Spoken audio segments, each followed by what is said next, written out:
Hey, what's up everyone? My name is Murray. Welcome to the video. A lot of people are probably getting ready to use fireworks and explosions and things like that for the 4th of July, and I'm not surprised. It's a great way to have an excuse to explode things. So we're going to take a look at how to do... Okay, this isn't part of the video.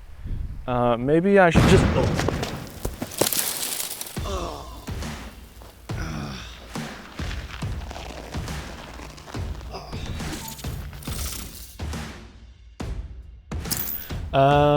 Explosions, yeah. 4th of July, yeah.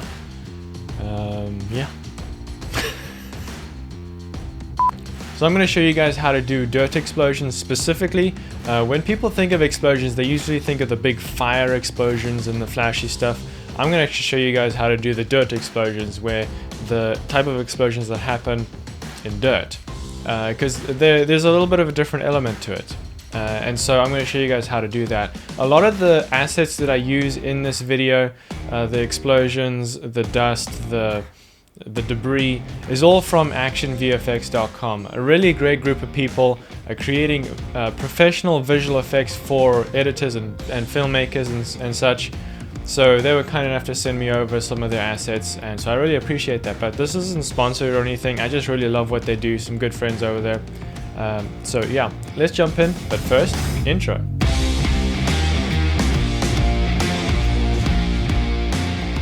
Alright, so now that we're in post-production here, I'm starting in Premiere Pro because I want to build the whole project from the ground up. And I suggest you do the same, that way everything's simple for you and you don't get too confused and things get complicated and you feel like you can't do it and you just give up.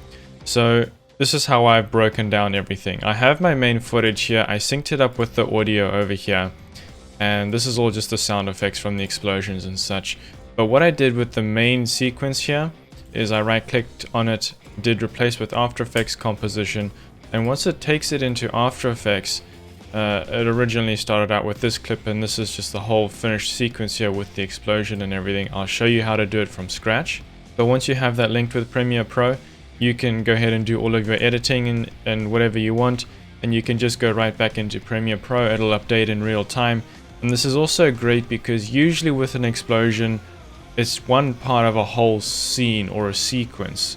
Usually it's not just one shot, unless you're testing something or just having fun with a specific effect. Now also, one thing to keep in mind is with the color grading, this is how I've broken it down. I've made sure that with all the explosions and the other elements in the scene, for example, the dirt here matches the same color, or the explosion, the dirt in the explosion matches the color of the dirt on the ground. And I'll show you how to do that as well. And then I've actually done the color grading in Premiere Pro. That way it's nice and streamlined and there's no confusion. So here's the adjustment layer I have with the Lumetri color. I've done my color grading here. I'm not going to turn it into a color grading tutorial because otherwise this would just be way too long. That's probably for another time. But just so you know, I've done all my color correction and made sure the colors are correct and looks like it's in the scene. And then the stylistic side of things is done in Premiere Pro with the color grading. Alright, so let's get into this. So I have my footage here, and this is just me acting, and I kind of fall to the side kind of thing. And obviously I don't fall to the ground, don't worry. I've done another take where I am essentially just falling. And what I've done is I've done a separate take here. So I essentially do my fall on the ground, and so on. So I'm going to be merging these two clips to make it look like I've been thrown to the side by the explosion. So with this take here, I'm going to pick a spot where I am somewhat in the same position in this first take. So let's see at the point where I want to cut here. So let's say round about here. So if I turn this top layer back on, let's just drag it to where I feel like I'm in a relatively same position. So I'd say that's okay. Maybe if I go one frame, take it one frame forward, maybe like that. Yeah, that's pretty decent. Now it's going to be a little bit of a cut, but that's okay. That'll help accentuate the violence of the explosion. So what I'm going to do is Control-Shift-D just to separate that. Delete the first part because I don't need that. And so now you can see that when I play this here, it looks like I fall. So that's exactly what I want. But you can see that the water changes in the second shot. So we're going to have to fix that as well. So what I'm going to do is with this top layer selected where I'm falling, I'm just going to press G on the keyboard, just draw a mask around me, just to make sure I avoid the water, because I want to make sure that the water from underneath is going to show through so nothing changes there. And once I've drawn my mask, you can clearly see me in the background. Don't worry, we'll fix that as well. So on the first frame here, I'm just going to drag this mask up just so I can see me. There we go. And so you can see me falling down. And I also got to watch my foot here, so I'm just going to move this mask out a bit more. Okay. Now clearly we don't want this. So what I'm going to do is I have a background plate. Let's take that between the two layers here, and I'm just going to pick a spot. I'd say here is as good as any. If I just solo this, I can see what it looks like. So that looks good. What I'm going to do is I'm just going to drag or create a mask on the ground as well. Just going to make sure it goes all the way around here, just so that I can keep everything here after I kind of move out of frame. So if I unsolo that, now it's between the bottom layer, which has my head, and this top layer here. Now you can clearly see that the mask has gone over my head here, so I'm just going to have to adjust that a bit more. Okay. And I'm only going to activate it once this happens. So just Ctrl-Shift-D, delete that first part. And you can see my hand goes through that. So I'm also going to drag it over like that. Same thing there. Now you can see between these frames, it moves a little bit. The camera moved somehow. I don't know how, but I'll show you how to fix that as well. So with this layer selected, I'm just going to zoom in. Let's find a spot to where I can kind of align these up a bit. I'm going to hide the mask with this button over here. I'm just going to go in between the two, and I can see that this layer that's selected has moved up a bit. I can see there's a line here, and it kind of gets cut off. So what I'm going to do is with the layer selected, I'm going to use my arrow keys and just take it down, just to align it back up to where it should be. Now if I go between the two, it looks much better. In fact, I can see here that these lines aren't lining up, so I'm also going to drag it to the right a little bit. There we go, that looks much more normal. What you can also do is with the mask selected here, you can just press F on the keyboard. I'm going to hide it again. And I can just feather the mask a little bit just to make it a little less harsh and a little less obvious. Okay, so now that I have me falling, now comes the fun part of adding the explosion, or in just a second at least. I'm going to add the crater just so that I don't forget later. Now this obviously doesn't match anything. I'll show you how to color correct that and everything. So I'm just going to drag a mask around here. It's going to be relatively rough because you can't see it that much in the explosion. It's just going to be under all the dust and smoke. So I'm just going to draw it very rough. Once I've done that, I'm going to feather it a bunch. And I'm just going to drag it down to the middle here. I'm just going to center the anchor point, and I'm just going to scale it down. Okay, and then what I'm going to do is grab the tint. I'm just going to add it there, and let's just tint it to sort of an orange color, or maybe the color of the dirt here. Let's click on that, but let's make it a little more orange, pretty orange, and we can always just turn the amount down. So let's turn that down a bit. There, and let's add some curves as well, because we want to make sure that we match the colors here, and there's too much green, so I'm going to take out some of the green. I'm also going to take out some of the blue, and then I'm actually just going to make this orange a little lighter here. Let's take it, let's say up to there. So that looks okay. Not the best, but we're going to move on for the sake of the tutorial, for time's sake.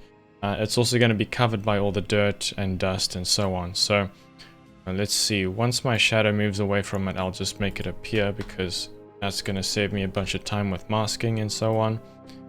Alright, so now for the fun part. Once I find a spot where I think the explosion is going to start, I'm going to add a little bit of delay, because it's not going to happen, the explosion won't happen right here, because that'll just happen too quick. So I'm going to start the explosion maybe here. I'm just going to grab 6 and 8 here. This is from ActionVFX.com. Very, very cool site. A lot of great visual effects, blood, explosions, bullets, guns, dust, water explosions, you know, there's so much from it, and the good guys over there at ActionVFX have kindly provided these dirt explosions, so I really appreciate you guys. Thank you. As you know, I love visual effects and I love explosions. So I'm going to drag these down to where the explosion is going to start. Let's drag them in time so I can see where it starts. And of course it's 4K. You can obviously get 2K or 4K. I have the 4K versions.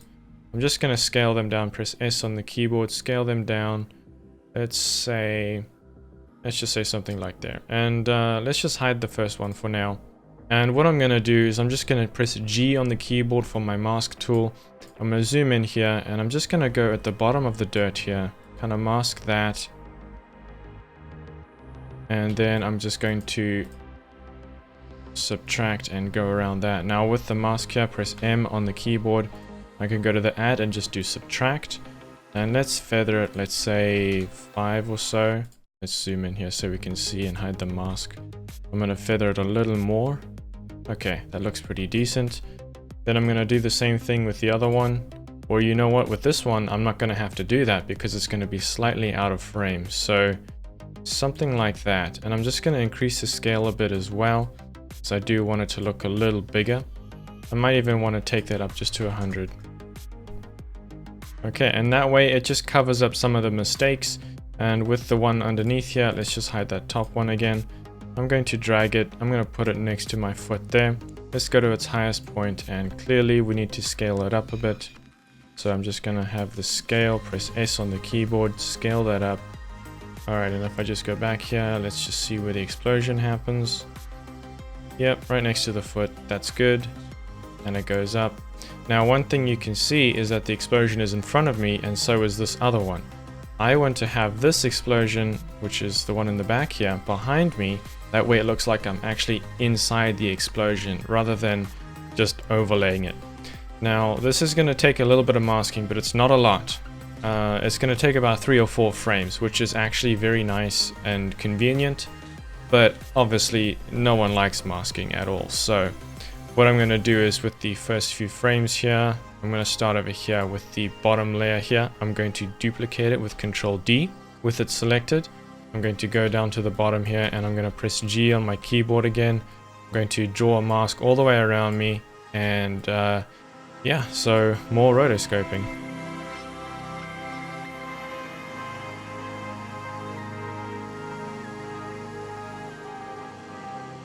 Now when I'm masking my feet here, it's probably not going to be a huge deal because the explosion in the front is going to be covering it when the explosion in the back is going to be behind it. So I'm not going to, I mean, I guess I would because I like to do everything the best I can.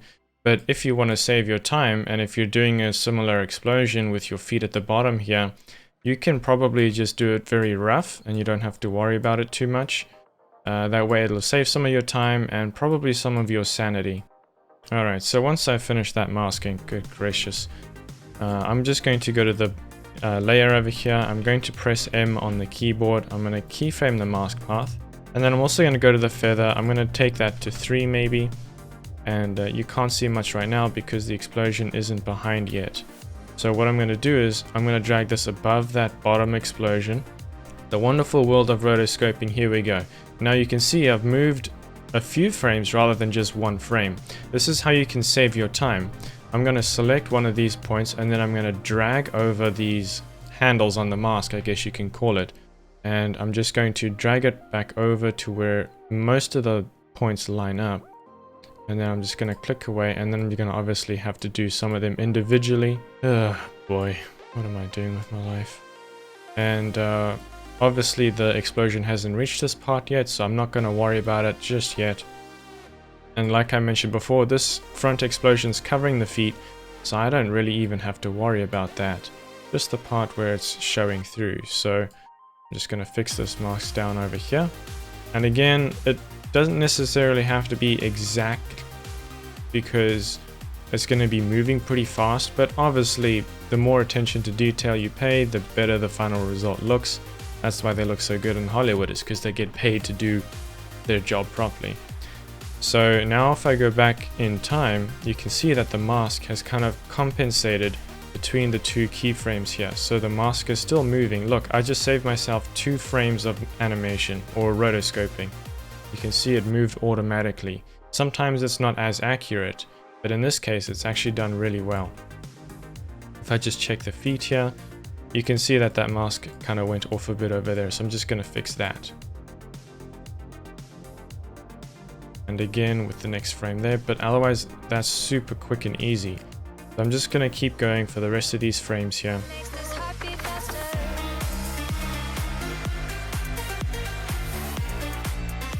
Alright, so once I finish the masking on the first layer here, this is the main layer that's above this explosion. What I'm going to do is I'm going to go to the next frame here, Control-Shift-D, delete the last part there, because what I have here is the next footage here, which is me falling. And I'm going to have to do the same thing where I am above the explosion here. So what I'm going to do is duplicate this, drag it up above this back explosion here, and I'm going to select it and press M on the keyboard, delete the mask, and I'm going to have to draw the mask on me again over here, but it's not going to take that much time because already I'm covered by most of the first explosion anyways. Now I can understand that some of this might get a little complicated just because there's so many different layers of the same thing, but if you just take your time, you can definitely get it all right, and just make sure you organize the layers, name them so you know what they are. I haven't been too diligent with that yet, but some of them do have, in fact most of them do have names, so I kind of know what they are already. But you can see again, I'm in front of the back explosion. I'm going to press F on the keyboard. I'm going to feather it to 3, and then I'm going to go down into this and just keyframe the mask path. I'm going to go down, let's say 1 frame, and I'm just going to actually drag it down because there's not a whole lot of me showing anymore. Go to the next frame, and you can see I'm almost non-existent now. Alright, so that looks pretty good. Not a whole lot of keyframing or rotoscoping on that next layer. Just going to select them all and collapse them to make it easier to see everything. And let's see what we have so far. Okay, not too bad. There's a bit of a jerk between the 2 shots here, but that kind of helps accentuate the... Now, one thing that I need to note here is that obviously the explosions are a little slow. So the way I'm going to speed it up is I'm going to go to the beginning of the first layer, or the first frame on that layer. I'm going to right click on it, do time, enable time remapping. I'm going to go down into time, let's say 4 or 5 frames, and I'm just going to drag the time code up and just kind of make it go quicker. So if you take a look and see what it looks like now, it kind of moves fast and then obviously slows down a little. I'm going to go to the end here, and I'm just going to speed it up just a tiny bit, not a lot, because I don't want it to go too fast. The reason being is because it's fast here and then it looks like it almost slows down and goes in slow motion. So that's why I added another one at the end there. If I just play this, you can see that now adds a little bit of violence to the explosion. I'm going to do the same thing with the other one. I'm going to right click, go to time, enable time remapping, go down to the same distance. I'm going to increase it, make it a little bit fast, and then let's see what that looks like. So nice, it kind of adds a bit of violence to it. Maybe I should drag them out a little more. So if I drag them out, it kind of slows it down a little bit. That way I can see myself moving and kind of falling at the same time. Okay, so that's very nice, looking good. And I'm actually going to go to the end frame here, and I'm going to do the same thing again. Drag it in time a little bit just to speed it up because it looks like it goes a little too slow. So very cool. Obviously you can see here that with the masking, there should be a bit of explosion through my arms here. So the way I'm going to fix that is with that layer selected, I'm going to zoom in and press G on the keyboard. I'm going to draw another mask over here. I'm just going to do it pretty rough just for the sake of the tutorial. And once I cover this up, I'm going to go to M on the keyboard and I'm going to do subtract. That way you can see the explosion through my arm there. I'm going to also feather it. Let's just do a feather of 3. That way it's not so harsh on the edges here. So if I zoom back out, also one thing actually is I need to go into that mask and keyframe the path. Let's go 1 frame back, and I don't need to worry about it there because the explosion isn't going to show through that. Although, however, it does look strange here. So I'm just going to fix that one. That one's good. That one I need to adjust. And this, obviously, need to pay more attention to detail with that. But for the sake of this tutorial, we're going to keep moving forward. One nice little thing here is I have a dirt explosion, or like a debris. Debris. Anyways, so I have a debris here, and you can see that clearly it's not the same color, as well as the explosions, as according to the dirt. And we're just going to add a tint to that like we did earlier. Let's make it start 2 frames ahead, kind of, because then you can see the dirt kind of exploding. So let's drag it down here, and you can see the dirt kind of as if the explosion came from under the dirt. It's pushing the dirt up, and then the rest of the explosion happens. Now I'm going to have to drag it underneath the top explosion, just like that. Perfect. And I'm going to scale it up a little bit. So if I press S on the keyboard, let's scale that up. And I'm going to have to reposition it again, just over there by my foot. And I need to obviously speed this up a bit. So again, in the beginning of the layer, go to time, enable time remapping. Let's go down to here maybe, increase the speed a bit, and let's see what that looks like. Okay, that was a little too fast, so I'm going to drag it down in time.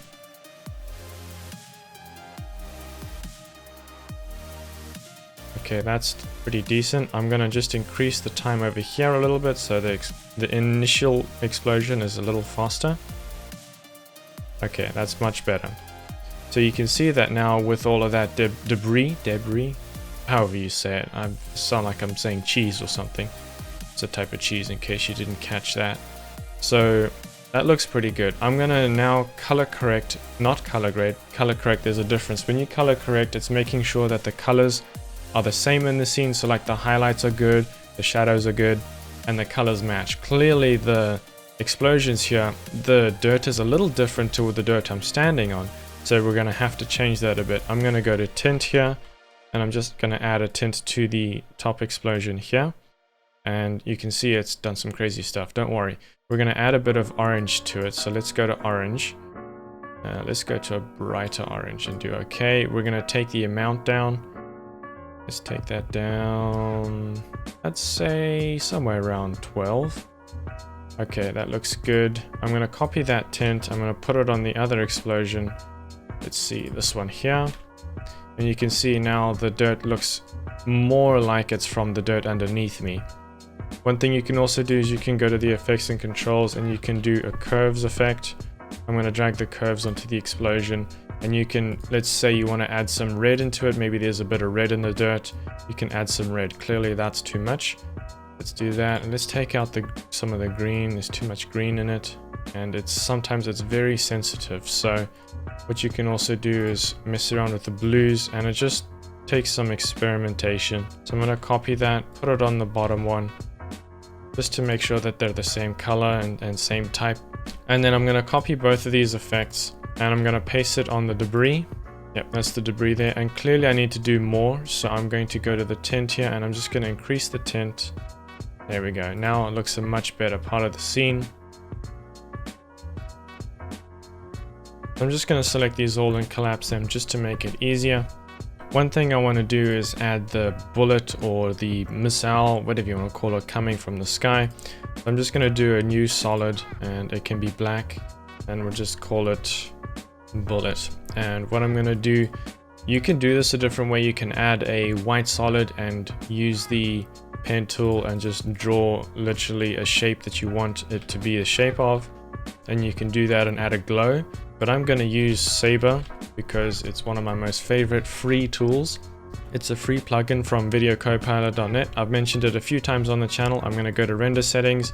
I'm going to go to composite settings, and I'm going to go transparent. That way you can see it behind me, and you can just change the intensity and such. I'm going to change the color to, let's say, an orange. You can change the core settings and the size and so on. I'm going to go down into the customized core, and I'm going to do the start size a bit bigger than the back. That way it kind of looks like it's a blast. So I'm going to do the end size a little smaller. So that way it kind of has a thin back and a larger head. And I'm just going to grab the saber, grab the little coordinate here at the start. I'm going to hold shift and drag it up. I'm going to do the same thing with the bottom just to make it smaller. So you can see that's what it looks like now. I'm going to now go to the layer here, press P on the keyboard. Let's go to, let's see, this is where I want it to hit. So I'm going to put it here. I'm going to keyframe the position. I'm going to rotate it. That way it comes in from the side. I'm going to put it about there. And I'm also going to drag it underneath the dirt here. It kind of just adds a bit of element to it, I guess. I'm going to do Control-Shift-D and delete that end part. I'm actually going to drag it out one more frame. And then I'm going to go, let's say 3 or 4 frames, and I'm going to drag it out through the top here. If you see now, it looks like something's coming and just exploding it. Now I can drag the keyframes closer to make that move faster. Kind of add a bit more realism to it, I guess. And don't forget to activate the motion blur of these layers. So you can just click and drag them all down, activate it. And you can see this is blue so that the motion blur is actually going to work. It does slow your composition down a little bit, but it does add realism. So I'm going to right click, go to new. I'm going to do a solid. I'm going to call it flare. And then I'm just going to add tint to it. I'm also going to add the built-in lens flares with After Effects. You can use Video Copilot's ones, but I'm going to use the built-in one so that everyone else can follow along. I'm going to go to the blend mode, do screen to hide the black. I'm going to select the lens flare, take it down to where the explosion starts. Grab the white on the tint here, and I'm going to just make it like an orange type of color. Drag it underneath the lens flare. And if I go in time here, let's start it over here. This is where everything is happening. So I'm going to keyframe the brightness. I'm going to press U on the keyboard. I'm going to zoom in. I'm just going to go back 1 frame, take it to 0, and then go ahead 1 frame again. Okay, that looks good. And then I'm just going to make it fade out here. So then go down a few frames and take the opacity down. I'm going to drag it underneath the first explosion. That way it's kind of behind it. There we go. Let's zoom out and do this again. Okay, very cool. Now you can obviously make it fade out a little sooner, whatever you want to do. And I'm actually going to take the intensity down to like 80 on the high point here. Okay, that's pretty decent. We're going to move on. What we're going to do is we're going to do a new layer. We're going to do an adjustment layer. And I'm going to take that on top of everything. I'm going to add a mask to it. So I'm going to click and hold, and I'm going to do the ellipse tool. I'm going to hold Control and Shift at the same time so that the properties are uniform and it's a perfect circle. I'm going to do it again as well in the middle, and we're going to do it about that size, so slightly smaller than the other one. And if I just double click, I can reposition it to kind of make it a bit even. The middle, or the blue mask here, I'm going to do subtract, and I'm going to click both of them, press F on the keyboard. Let's take them to 5. And then what we're going to do is we're going to do turbulent displacement, right? And we're going to drag it onto this layer. Now you can see there's this type of shockwave. And let's make the outside layer a little harsh. And we're going to feather the inside layer a bit more to add kind of like a disintegration type of effect to the actual shockwave. The outside of the shockwave is going to be harsh. The inside of the shockwave is going to be a little diffused because of the friction and the distance that it has to travel and so on. So what I'm going to do is let's go to the start here. Let's start it, let's say here. And I'm just going to drag the center of the anchor point here to the middle of the explosion. I'm going to keyframe the scale on the layer. I'm going to take it down to 0. And then in time, let's say here, I'm going to scale it all the way up so that it goes out of frame like that. So you can see now that there's a big shockwave that kind of goes in front of the explosion. And what you can do if you want to make it smaller, I'm going to press M to grab my masks. I'm going to just unlock this. I can go to the expansion and I can make it smaller or bigger, whatever I want to do. So now you can see that it kind of does that. Now you can also, if I press U on the keyboard, drag it out to make it kind of just in front of the explosion if you want to. So if I just play this real quick. See, that's very nice. Sometimes you need to accentuate it a bit more to make it look good, and sometimes you need a subtle effect. But I think that works really well. Now you can obviously add a camera shake, you can just nest it or recompose it all, recompose, and then what you can do is you just add a expression to the position. So if you open the position, hold click the stopwatch, do wiggle, open brackets, let's say 10, 10 or whatever digits you want. Sometimes it just takes some experimentation and it'll move it as well. It's kind of like a fake camera movement, but I'm not going to do that. So that's most of it. The explosion in the back, the way I got the grass to kind of move from the shockwave like I did in the beginning is I just used the same technique with this adjustment layer and the turbulent displacement. I drew like a semicircle and just keyframed it as it came out through the grass. And then one last thing here we have is the dust explosion. Let's go to the dust wave here. Let's drag it onto here. And let's take it to where the explosion starts, right about there. And we're going to drag it forward. Whoops, wrong layer. I'm going to drag it forward. Yeah, and add some dust to it as well. Now you can obviously use the effects here with the tint and the curves. Just copy that and paste it onto the dust wave and just make it the same color as the dirt. So yeah, it's a long tutorial. I don't want to keep going because I can just keep going and never stop. And people will be like, you talk too long. So I'm going to stop there. I hope you guys enjoyed. Check ActionVFX.com. They're really cool, great stuff. Link in the description. Awesome explosions and assets for your filmmaking. And again, I appreciate them for sending some of these explosions over. But I guess on with the outro. So quick reminder, I do have a shop on my website down in the description. Feel free to download some free stuff for you guys. There is like 90% of it is for free. There's a lot of transitions for you guys, presets, call out titles, lower thirds, you know, a bunch of stuff you guys can use. So I appreciate any of the support you guys do give. It does mean a lot. I get a lot of messages from you guys, so I appreciate that support. But yeah, leave a like on the video. It really does help the channel out. But until next time, remember, keep smiling, keep shooting.